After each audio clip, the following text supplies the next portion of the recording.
Hai Feby, apa kabar? Wahyu, alhamdulillah baik. Masih takut sama nasi? Masih.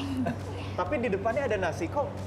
Sekarang berani katanya dulu Iya. bener-bener ngelihat nasi aja takut, menghindar, kayak belatung. Kalau sekarang mungkin aku lebih menyesuaikan lingkungan kan, karena sekarang kan teman-teman emang normalnya emang makan nasi kan. Kalau Oke. aku, ya aku aneh karena aku nggak bisa. Udah pernah coba?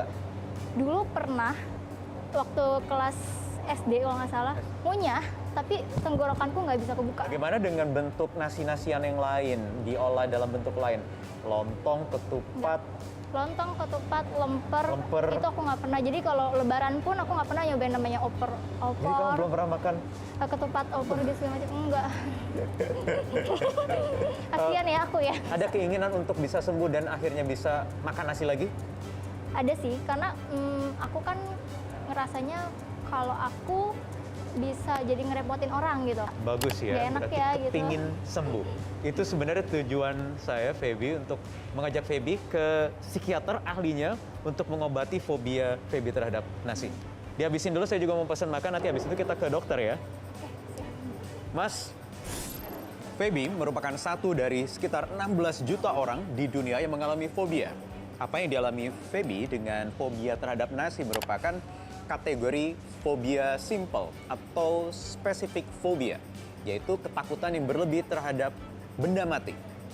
Di dunia medis, dikenal ada sekitar 1000 jenis fobia, walaupun yang diakui secara klinis hanya sekitar 40% atau 400 jenis fobia. Saya akan mengajak Feby, sudah selesai makan Feby, ke seorang psikiater untuk menyembuhkan fobia Feby terhadap nasi. Yuk. Dokter Danadi, apa kabar? Halo, apa kabar? Dok. Yuk, Mas Wahyu. Saya bawa pagi. teman saya, Feby, Iya. yang fobia Oh ya? dengan Nasi. Fobia nasi. Tidak mau menyentuh. Berusaha menghindar? Berusaha menghindar. Sebisa mungkin saya tidak akan dekat-dekat Oke. Itu berlangsung sampai hari ini. sampai detik ini. Ada perbedaan antara waktu kecil, remaja, sampai hari ini? Perbedaan sih ada. Kalau dulu waktu kecil aku emang lebih ketakutannya lebih cenderung aktif ya, maksudnya kayak aku nggak mau deket, aku nggak mau megang. Oh, menghindarnya lebih keras ya? lebih keras. Nah itu dia, Gimana? dok, saya mau tanya, kenapa harus tadi dokter tanya apa perbedaan ketika saat kecil dan sekarang? Di dalam buku psikiatri, gangguan mental itu penyebabnya ada 3. Satu yang kaitannya genetik biologik. Kemudian gangguan itu muncul karena pola asuh orang tua. Oke. Atau kemudian bisa muncul gangguan itu karena trauma di saat ini. Jadi dokter akan bertanya mulainya kapan, agar supaya saya bisa melihat kira-kira di mana munculnya dan Triggernya di mana? Triggernya di mana? Permulaannya di mana? Nah, kalau tadi Feby seperti ini, faktor genetik, faktor biologinya lebih kuat. Kalau ada kecenderungan karena genetika, bisa disembuhkan tidak? Pertanyaannya. Tiga-tiganya bisa disembuhkan. Oh, tiga-tiganya bisa disembuhkan? Tiga-tiganya disembuhkan. Jadi, fobia itu termasuk kelompok besar gangguan cemas. Ya. Jadi, pasti kita berikan obat anti cemas. Oke. Dan seringkali juga fobia itu berdekatan dengan depresi. Biasanya kita dua-duanya. Ya kasih anti cemas, anti depresi. Oke, jadi bisa sembuh ya, Feby? Bisa, ya? bisa. Kalau saya, ini gantian, Feb. Kalau saya nggak tahu. Apakah saya fobia, takut, atau hanya tidak suka, tidak senang dengan kucing. Takutnya masih bisa diredam. Megang saya masih berani. Menghindar, Kalau ada kucing cenderung menghindar. Ini mungkin karena kucingnya teman, jadi sudah tahu. kalau fobia Pelan-pelan. beneran, nyentuh pasti tidak berani. Oh, jadi bukan fobia ya? Saya tidak berani mengatakan fobia, Oke. lebih ke arah kecemasan saja. Jadi kalau fobia itu benar-benar ingin menghindar, nggak berani menyentuh. Terima kasih Dokter Nadi Ya. sudah Terima hadir kasih, di Dok. Fit Siap Today. Pahit ya? Amin, Iya, insya Allah. Pak. Thank you, Dok. Dalam dunia medis, fobia masuk dalam kategori anxiety atau kecemasan yang ketika terpicu akan menimbulkan reaksi-reaksi terhadap organ tubuh. Seperti pusing, keringat dingin, jantung berdebar, kemudian mual, muntah, bahkan bisa menyebabkan pingsan atau hilang kesadaran. Seperti yang disebutkan di awal tadi, fobia itu banyak sekali jenisnya. Ada sekitar 400 jenis fobia yang diakui di dunia psikologi dan kedokteran. Tapi saya cuma mau jabarkan 5 jenis saja yang paling banyak dialami.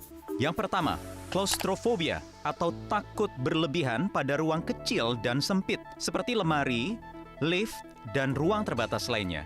Saat merasa terjebak, orang dengan fobia ini akan mengalami kecemasan yang ekstrim, mirip dengan serangan panik. Selanjutnya, ada juga glossofobia atau takut berlebihan untuk berbicara di depan umum. Fobia ini termasuk dalam gangguan kecemasan sosial. Orang dengan ketakutan ini bisa menjadi sangat gugup ketika berdiri di depan orang banyak sehingga tidak dapat berbicara sama sekali. Tirafanofobia atau ketakutan pada jarum suntik. 20-30% orang dewasa mengalami fobia ini. Anda jangan-jangan salah satunya. Pengidapnya sebisa mungkin akan menghindari perawatan medis, tapi jika orang-orang dengan ketakutan ini terpaksa harus melakukan suntikan, biasanya akan terjadi peningkatan denyut jantung, bahkan pingsan. Berikutnya adalah aerofobia. Fobia terhadap terbang atau takut terbang. Misalnya takut berlebihan saat naik pesawat. Setidaknya ada 10-40% orang dewasa di Amerika Serikat yang memiliki fobia ini. Next adalah misofobia. Penderita misofobia adalah mereka yang sangat takut berlebihan kepada kuman dan kotoran. Mereka akan sangat ekstrim dalam pembersihan dan mencuci tangan secara kompulsif. Ada beberapa faktor yang menyebabkan seseorang mengalami fobia. Biasanya adalah penyebab masa lalu, trauma masa lalu, atau juga terkait dengan perkembangan otak. Solusinya juga banyak atau beragam. Paling tidak ada satu hal yang bisa dimanfaatkan, yaitu dengan hipnoterapi. Menceritakan apa yang kita alami, apa yang kita rasakan, dan mencari tahu apa sebenarnya akar permasalahannya. Sekarang saya sudah bersama dengan Evi Megawati yang punya fobia ondel-ondel dan berhasil sembuh setelah menjalani hipnoterapi. Mbak Evi, apa kabar? Baik sekali. Beneran? Beneran Takut sama dong. ondel-ondel? Bener-bener takut tadinya. Sampai saya merasa cemas. Cemas, sesak nafas, secara fisik sampai muntah-muntah. Sampai muntah-muntah? Iya, betul sekali. Berapa tahun, berapa lama itu terjadi? Saya rasa di seumur hidup saya Sekarang sudah sembuh sudah sembuh sama sekali, nggak takut lagi. dengan bantuan hipnoterapi. Iya, betul. Caranya seperti apa waktu itu? Seorang hipnoterapis itu nggak langsung tek tidur, enggak. Kita ditanya dulu cemasnya tuh kayak gimana, ke fisik kita gimana, takutnya tuh sama suaranya kah, atau sama wujudnya kah, seperti apa. Jadi apa yang kemudian terdeteksi akhirnya bisa sembuh dengan hipnoterapi? Oh, setelah saya dibawa masuk ke alam bawah sadar saya ke masa kecil saya.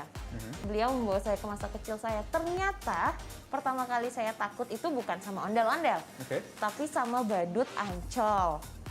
Tadinya tuh saya lupa pengalaman itu, tapi di dalam proses hipnoterapi saya malah jadi ingat. Oke. Saya pakai baju apa, saya sama siapa saja di sana, itu pagi, siang atau sore, itu saya ingat. Pada akhirnya ternyata awal mula trigger saya takut ondel-ondel itu adalah saya dipaksa foto sama badut. Oke. Waktu itu badut Ancol. Oke, jadi Saya- badut, kemudian kapan ondel-ondel itu membuat seorang Evi Megawati takut? Seiring berjalannya waktu, ketakutan itu semakin berkembang. Saya Oke. nggak cuma takut sama badut, saya takut sama semua yang bertopeng dan bergerak. Oh, oke. Begitu. Semakin Lama-lama berkembang, semakin berkembang. spesifik ke ondel-ondel. Spesifik ke ondel-ondel. Jadi setelah hampir seumur hidup, kemudian baru sembuh dalam Tahunan yang lalu. baru setahun, setahunan 2 yang tahun. lalu. Tapi sekarang benar-benar sudah Sudah tidak enggak. takut dengan ondel-ondel. Iya, betul. Bahkan dalam bentuk bahkan Udah dalam nggak takut. bahkan dalam bentuk wujud kecil seperti ini tidak takut ya. Sudah tidak takut, sudah bisa pegang. Terima kasih Evi Megawati. sudah Terima bergabung di kasih, 15 Minutes Metro TV. sama-sama. Hipnoterapi adalah proses terapi yang menggunakan pendekatan hipnosis yang menggunakan rangsangan alam bawah sadar seseorang sehingga mudah diarahkan. Jadi terapi ini bisa menyebabkan atau menimbulkan reaksi yang baik ketika orang ingin menghilangkan fobianya secara jangka panjang. Saya akan tanyakan langsung kepada Adi Gunawan, seorang hipnoterapis. Pak Adi Gunawan sudah bergabung bersama saya. Pak Adi, apa kabar? Kabar baik sekali, Wahyu. Gimana, sehat? Sehat, Alhamdulillah. Pak Adi, apa yang dilakukan ketika menjalani hipnoterapi? Ada dua pendekatan dalam hipnoterapi. Yang pertama adalah tanpa memproses akar masalah. Ini klien hanya diberi sugesti-sugesti, tapi ini biasanya makan waktu lama ya, bisa 10-12 sesi lah. Ada satu pendekatan lagi di mana kita memproses akar masalah. Itu biasanya sekitar, kalau fobia satu sesi pasti clear. Cuma memang agak lama. Jadi memang butuh proses semuanya ya. Ada yang lebih instan lagi tidak Pak Adi? Sebenarnya ada, di mana kita bisa tanpa menggunakan sugesti ya. Saya rekomendasi satu teknik namanya the heart technique. Saya sudah ada teman di sebelah saya, Feby, yang fobia dengan nasi, Pak Adi. Bisa tidak kira-kira mungkin disembuhkan supaya tidak takut lagi, bisa berani sekarang makan nasi karena sudah 20-an tahun tidak pernah makan nasi sama sekali. Apabila kita bisa menghilangkan emosi yang lekat pada nasi yang Feby rasakan, maka selanjutnya nasi adalah sesuatu yang netral bagi Feby. Oke, jadi dihilangkan emosinya ya. Oke, kita coba langsung Pak Adi ya. Siap. Baik. Oke, silakan Feby minum dulu air putih 1 gelas ya. Sekarang gini, nasinya ada nggak sekarang? Nah, kalau Feby lihat nasinya gini, perasaannya bagaimana? Deg-degan. Deg-degan, oke, sudah cukup. Nasinya taruh dulu. Yang Feby rasakan apa? Deg-degan, ada perasaan apa lagi? Ini lebih kayak jijik gitu sih Pak. Kalau saya minta Feby masukkan nasi ke mulut, mau nggak sekarang? Enggak. Nggak mau. Kita akan hilangkan emosinya, sehingga dia nol. Setelah ini Feby bisa dengan nasi sudah oke, begitu ya. Kita pura-pura aja ya, pura-puranya saja Feby sudah bisa makan nasi. Pura-pura ya. Feby tutup mata. Di depan ada nasi sama lauknya, dan coba pura-puranya saja Feby membayangkan, merasakan sudah bisa makan nasi dengan enak. Pura-pura saja. Bisa kan kalau pura-pura kan? Bisa.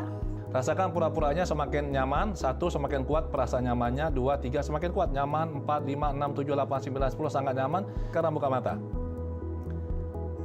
Oke, rasakan beda kan? Sekarang gimana? Kalau ingat nasi lagi, coba Feby lihat nasi itu, perasaannya bagaimana sekarang? Sudah beda kan? Sudah turun banyak, benar? Iya. Berikutnya Feby, ya Feby saya minta lakukan ini. Tangan Feby begini, yang kiri begini. Yang kanan di atasnya. Digenggam, kemudian begini. Oke, kemudian pergelangan kaki kanan itu diletakkan di atas kaki kiri. Oke, sekarang napas, tarik napas lewat hidung. Hembuskan lewat mulut. Keluarkan semua perasaan jijik, geli, perasaan sisa nggak nyaman ini terhadap nasi. Keluarkan lewat napas. Lagi, napas lewat hidung, keluarkan lewat mulut.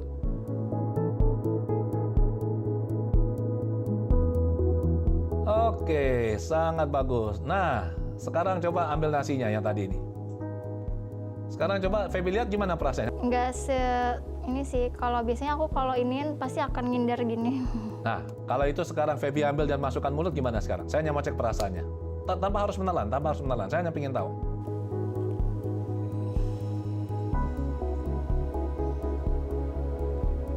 Ini hanya pembiasaan, karena kan sekian tahun tidak pernah makan nasi, benar nggak?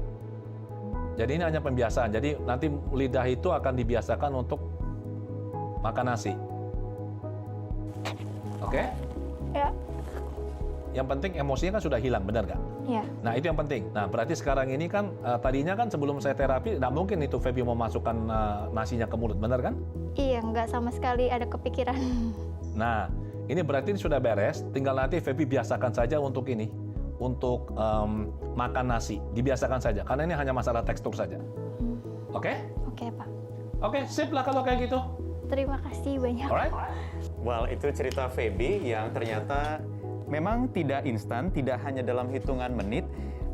Program ini durasinya hanya 15 menit, tetapi proses yang tadi Anda saksikan sudah kita kemas, kita edit sedemikian rupa, tetapi hanya dalam waktu kurang dari setengah hari.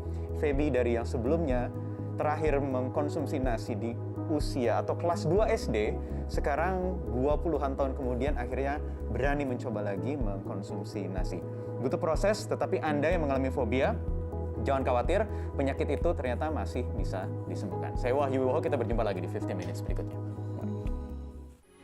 Metro TV, knowledge to elevate.